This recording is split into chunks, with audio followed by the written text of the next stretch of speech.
ভাব জানিস টিউশন নিয়ে নেবো, ঘরে বসে একদম পড়াশোনা হচ্ছে না।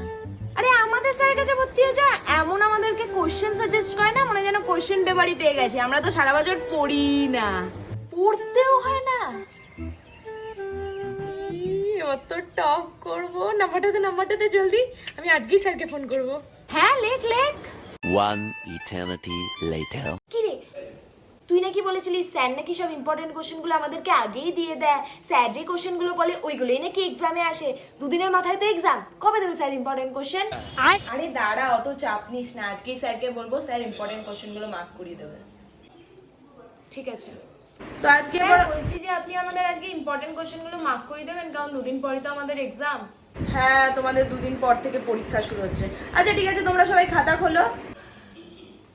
দেখলি দেখলি, যদি যদি এবার মার্ক কর, আর বলবো না কিন্তু। তো ইম্পর্টেন্ট কোশ্চেন হচ্ছে ফুল সিলেবাস।